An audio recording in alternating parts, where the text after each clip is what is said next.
중소기업에서 오랜 시간 성실하게 일해온 50대 부장. 박성우는 임원 승진을 앞두고 부족한 영어 실력을 보완하기 위해 공부를 시작했습니다.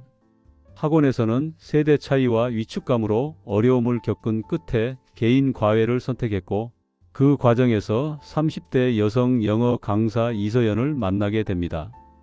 처음에는 철저히 선을 지키는 관계였지만 반복되는 만남과 신뢰, 서로의 외로움이 겹치며 두 사람 사이에는 점차 설명하기 어려운 긴장과 감정이 쌓여갑니다. 성우는 가정과 책임을 지키려 애쓰면서도 점점 그 관계에 의존하게 되고, 서연은 조심스럽지만 분명한 방식으로 그의 마음 깊숙이 파고듭니다. 결국 성우는 스스로 설정한 경계를 마음속에서 먼저 허물고 그 선택의 대가로 일상과 중심을 잃어갑니다. 그리고 어느 날 서연은 아무런 예고 없이 그의 삶에서 사라집니다. 남은 것은 이루지 못한 승진과 누구에게도 말할 수 없는 공허, 그리고 돌이킬 수 없는 깨달음 뿐이었습니다. 이 이야기는 선택과 책임, 그리고 흔들림에 대한 이야기입니다. 끝까지 함께하고 싶으시다면 구독, 이야기가 마음에 드신다면 좋아요, 다음 이야기를 놓치고 싶지 않다면 알림 설정을 부탁드립니다. 그럼 이야기를 시작하겠습니다. 박성우는 52였습니다. 중소기업에서 부장 직함을 단 지도 벌써 6해째였습니다. 사무실 책상 위에는 늘 결제 서류가 쌓여 있었고, 휴대전화에는 거래처 번호보다 가족 번호가 더 적게 저장되어 있었습니다. 그는 스스로를 성실한 가장이자 책임감 있는 관리자라고 생각했습니다. 문제는 영어였습니다.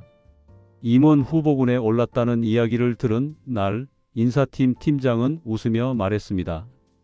부장님, 거의 다 왔습니다. 다만 아시죠? 그 말 한마디에 성우는 고개를 끄덕였습니다.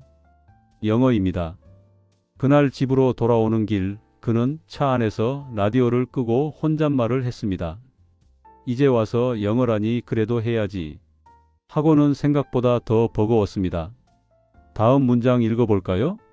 강사의 말에 성우는 목을 가다듬고 교재를 들여다봤습니다. 하지만 교실 안의 시선이 느껴졌습니다. 20살 초반쯤 되어 보이는 학생들, 노트북을 펼쳐놓고 빠르게 타이핑하는 모습들 사이에서 그는 괜히 등을 굽히게 되었습니다. 수업이 끝난 뒤 옆자리 학생이 친구에게 말하는 소리가 들렸습니다. 아저씨 발음 좀 귀엽지 않냐? 웃음소리가 들렸습니다. 성우는 아무 말도 하지 않고 가방을 들었습니다. 그날 밤 그는 아내에게 말했습니다. 학원은 아닌 것 같아. 그럼 과외라도 해요. 요즘은 다 그렇게 하던데. 아내의 말은 가볍게 들렸지만 성운의 마음은 무거워졌습니다. 소개받은 과외 선생님은 이서연이었습니다. 처음 만난 날 그는 약속 장소인 카페에 조금 일찍 도착했습니다. 문이 열리고 한 여성이 들어왔습니다. 단정한 코트에 깔끔하게 묶은 머리, 과하지 않은 화장. 눈에 띄는 미모라기보다는 한 번 더 보게 되는 인상이었습니다. 박성훈 부장님이시죠? 아, 네. 반갑습니다. 그는 무의식적으로 자리에서 일어나 고개를 숙였습니다. 앉으세요. 서연은 미소를 지으며 말했습니다. 편하게 말씀 놓으셔도 되는데요. 아닙니다. 제가 배우는 입장인데요. 그 말에 서연은 잠시 그를 바라보다 고개를 끄덕였습니다. 알겠습니다. 과외는 결국 서연의 집에서 진행되었습니다. 성우는 초인종을 누르기 전 한 번 더 셔츠 깃을 정리했습니다. 괜히 숨을 고르고 나서야 벨을 눌렀습니다. 문이 열리자 서연이 서 있었습니다. 어서 오세요, 부장님. 실내에서 보는 그녀는 카페에서 만났을 때와는 조금 달랐습니다. 집이라는 공간 때문인지 긴장이 풀린 듯한 인상이었습니다. 머리는 느슨하게 풀려 있었고 옷차림도 지나치게 꾸미지 않았지만 몸의 선을 자연스럽게 따라가고 있었습니다. 성우는 시선을 오래 두지 않으려고 애썼습니다. 슬리퍼로 갈아 신으시면 됩니다. 아, 네. 집 안에는 조용한 음악이 아주 작게 흐르고 있었습니다. 거실 한쪽에 놓인 작은 책상과 의자 2개, 그 옆에는 쿠션이 깔린 소파가 있었습니다. 성우는 그 공간이 수업용이라는 사실에 안도하면서도 동시에 이상한 긴장감을 느꼈습니다. 불편하신 점 있으시면 바로 말씀 주세요. 아닙니다. 오히려 제가 더 조심해야죠. 그는 웃으며 말했지만 그 말에는 진심이 담겨 있었습니다. 첫 수업은 예상보다 길어졌습니다. 서연은 문장을 하나하나 짚어가며 설명했고 성훈이 이해하지 못하면 같은 말을 다른 방식으로 반복했습니다.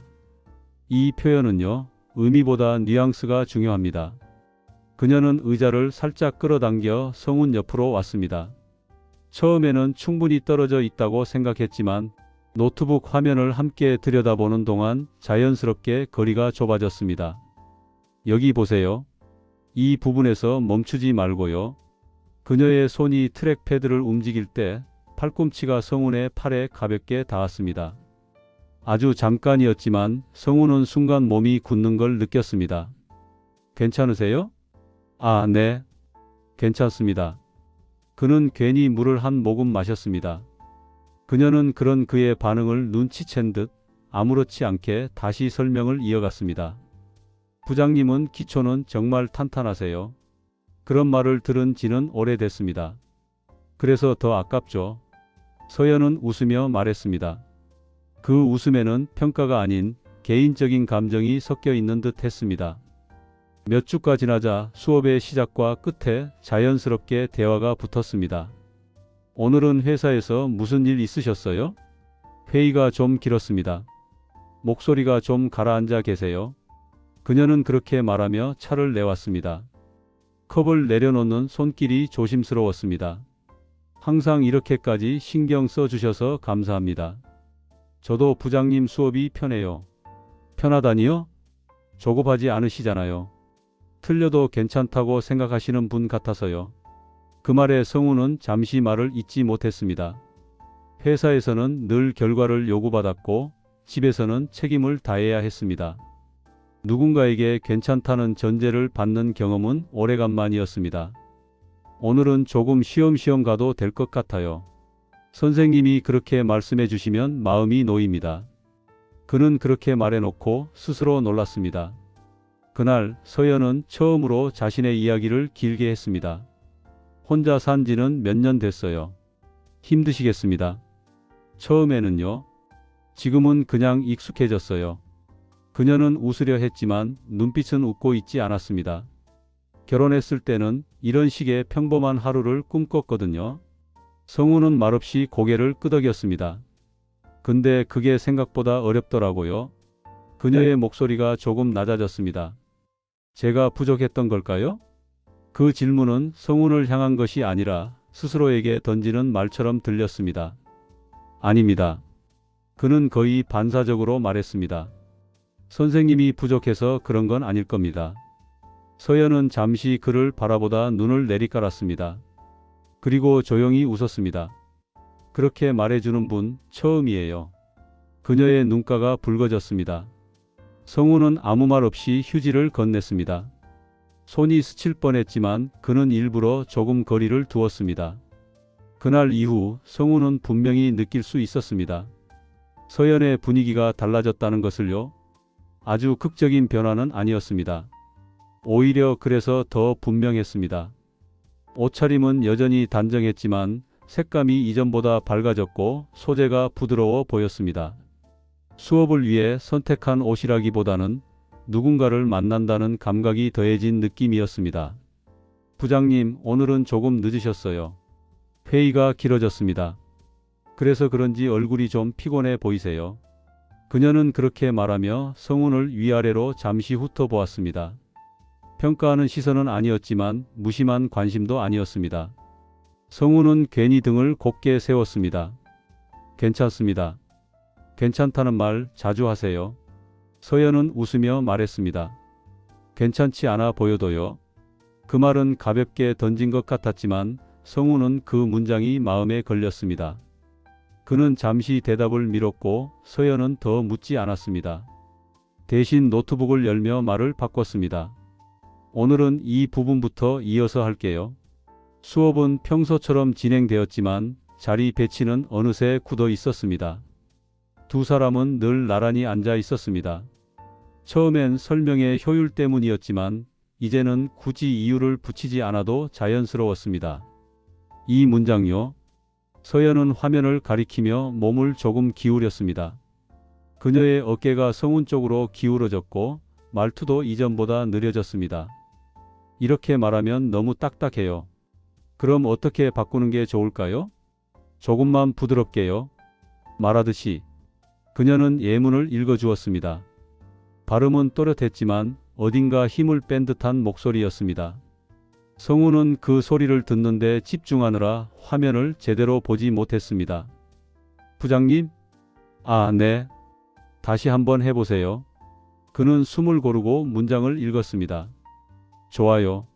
서연은 고개를 끄덕이며 말했습니다. 지금처럼요. 그 짧은 칭찬이 이상하게 크게 느껴졌습니다. 수업이 끝날 즈음 서연은 자연스럽게 말을 이어갔습니다. 요즘은요, 부장님 오시는 날이 빨리 와요. 그렇습니까? 네. 이상하죠. 그녀는 웃었지만 눈은 웃지 않았습니다. 오히려 그의 반응을 살피는 듯 했습니다. 왜 그런 것 같으세요? 성우는 잠시 생각하다 말했습니다. 제가 질문을 많이 해서 그런 게 아닐까요? 아니요. 서연은 고개를 저었습니다. 그건 이유가 아니에요. 그녀는 더 말하지 않았습니다. 하지만 말하지 않은 부분이 오히려 더 많은 의미를 담고 있는 듯 했습니다. 성우는 점점 스스로를 다잡아야 한다고 느꼈습니다. 집으로 돌아오는 길이면 늘 같은 생각을 했습니다. 이건 그냥 과외다. 상대는 친절한 선생님일 뿐이다. 괜한 생각을 하면 안 된다. 하지만 다음 수업 날이 되면 그 다짐은 문 앞에서부터 흔들렸습니다. 초인종을 누르고 문이 열리는 순간 서연의 얼굴을 보는 것만으로도 마음이 느슨해졌습니다. 어서 오세요. 네. 오늘은 조금 일찍 오셨네요. 회사에서 일이 빨리 끝났습니다. 그럼 오늘은 여유 있겠네요. 그 말에는 단순한 시간 이야기를 넘어선 뉘앙스가 담겨 있었습니다. 성우는 그걸 느끼고도 모른 척했습니다. 수업 도중 서연은 종종 그의 반응을 살폈습니다. 이 표현 이해되세요? 네. 정말로요? 네, 괜찮습니다. 괜찮다는 말 말고요. 서연은 웃으며 말했습니다. 조금 더 솔직해지셔도 돼요. 그 말은 영어 공부와는 전혀 상관이 없어 보였습니다. 성우는 대답하지 않고 교재를 넘겼습니다. 어느 날 서연은 갑자기 이렇게 말했습니다. 부장님은 왜 이렇게 선을 잘 지키세요? 선을요? 네. 거리 같은 거요. 그녀는 의자를 살짝 끌어당기며 말했습니다. 아주 미세한 움직임이었지만 성우는 그 변화를 즉각 느꼈습니다. 그게 익숙해서입니다. 가족 때문이세요? 그 질문은 조심스러웠지만 동시에 직설적이었습니다. 그렇습니다. 그래서 더 존중하게 돼요. 무엇을 말입니까? 부장님이요. 서연은 시선을 피하지 않았습니다.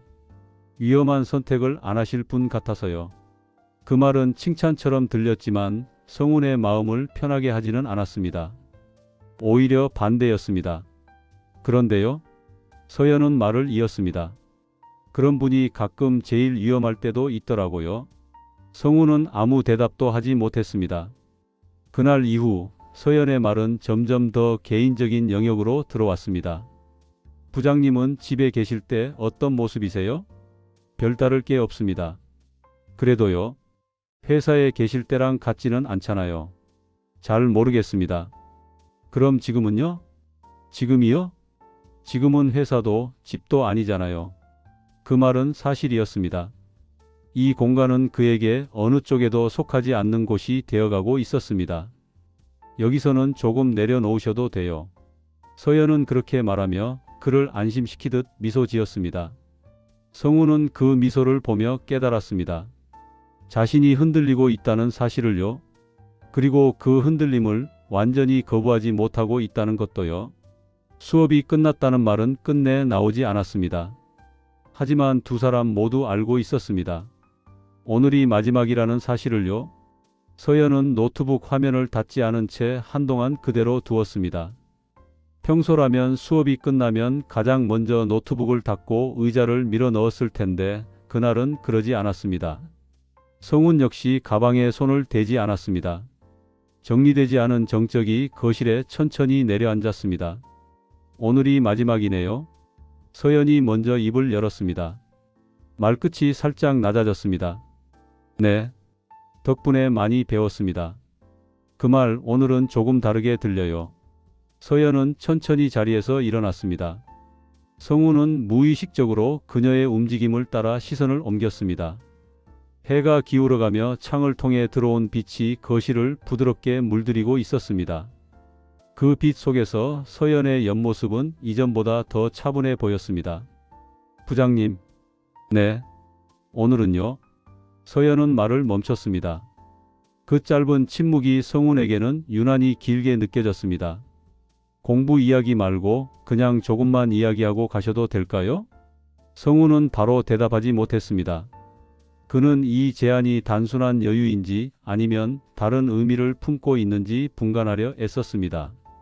하지만 이미 그 구분 자체가 무의미하다는 것도 알고 있었습니다. 제가 괜히... 아닙니다. 그는 말을 자르듯 대답했습니다. 괜찮습니다. 서연은 그 대답을 듣고 아주 미세하게 숨을 내쉬었습니다. 마치 기다렸다는 듯한 반응이었습니다. 서연은 냉장고 쪽으로 걸어가며 말했습니다. 와인 한 잔 정도는 괜찮으시죠? 조금만 마시겠습니다. 성훈은 스스로에게 조금이라는 단서를 붙였습니다.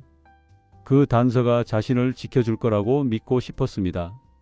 와인이 잔에 채워지는 소리는 조용한 집 안에서 유난히 또렷했습니다.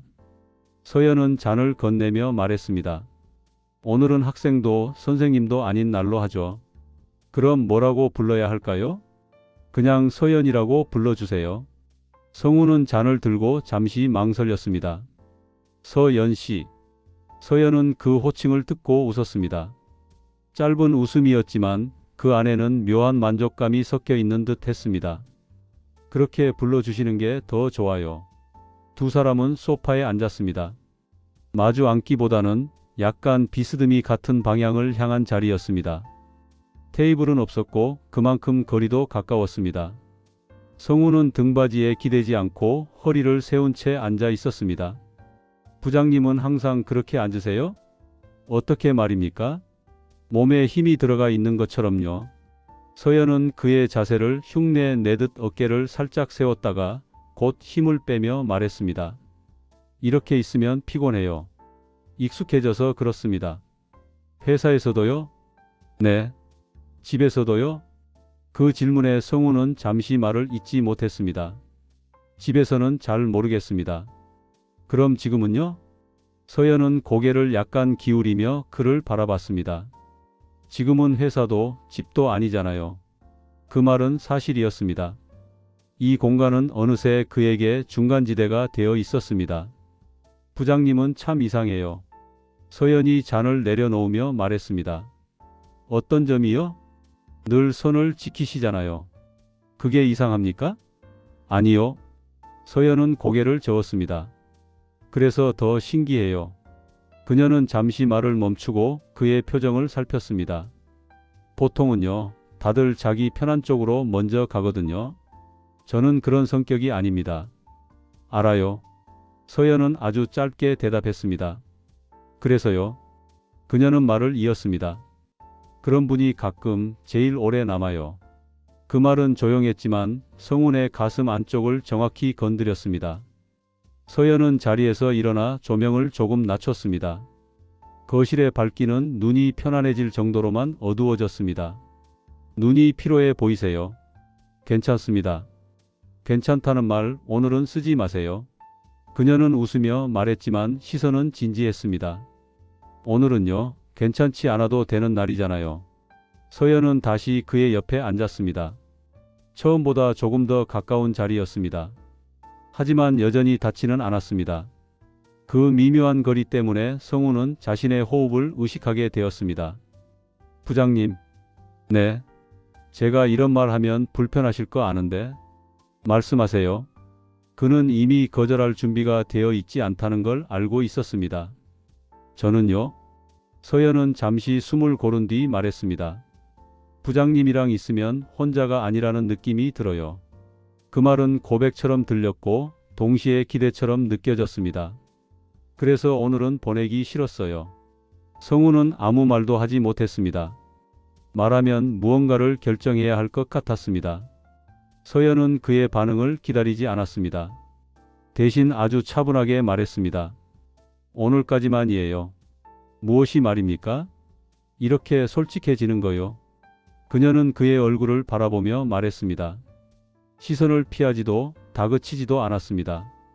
부장님은 늘 책임부터 생각하시잖아요. 그렇습니다. 그래서요. 서연은 미소를 지었습니다. 오늘은 잠깐만 아무 책임 없는 사람처럼 계셔도 돼요.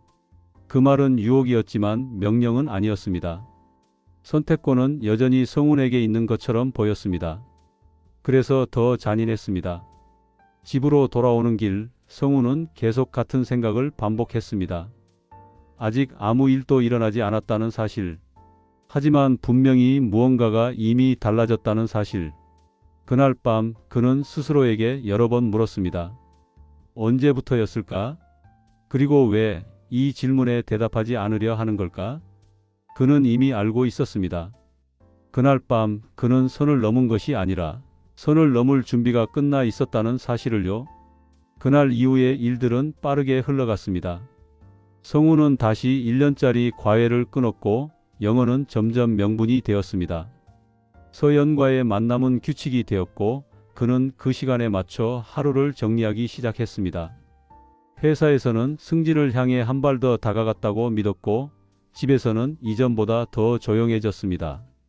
죄책감은 있었지만 그보다 더 큰 것은 잃고 싶지 않다는 마음이었습니다. 그러던 어느 날 서연의 연락이 갑자기 끊겼습니다. 전화도 메시지도 닿지 않았고 약속된 날에도 그녀는 나타나지 않았습니다. 불안해진 성운이 그녀의 집을 찾아갔을 때 그곳은 이미 비어 있었습니다. 이웃은 짧게 말했습니다. 얼마 전에 이사 갔어요. 그 후 성운의 일상은 급격히 무너졌습니다. 영어도 승진도 더 이상 집중할 수 없었고 머릿속에는 오직 사라진 사람의 흔적만 남았습니다. 그는 뒤늦게 깨달았습니다. 자신이 사랑한 것은 그녀가 아니라 그녀와 함께 있을 때의 자신이었다는 사실을요. 아무에게도 말하지 못한 채 그는 그렇게 혼자 남았습니다. 이 이야기는 단순한 일탈이나 유혹의 이야기가 아닙니다. 책임을 다해 살아왔다고 믿는 한 중년 남성이 인정받고 싶었던 마음, 외로움을 부정해 온 시간, 그리고 자기 합리화가 어떻게 삶을 무너뜨리는지를 보여줍니다. 선을 넘는 순간은 언제나 갑작스럽지 않습니다. 대부분은 이 정도는 괜찮다는 선택들이 쌓인 끝에 찾아옵니다. 이 이야기는 욕망 그 자체보다 욕망을 외면해온 태도가 얼마나 위험한지를 묻고 있습니다. 이 이야기가 조금이라도 마음에 남으셨다면 구독과 좋아요 그리고 알림 설정으로 함께해 주세요. 앞으로도 인간의 선택과 흔들림 그리고 그 이후의 삶을 다루는 이야기를 계속 전해드리겠습니다.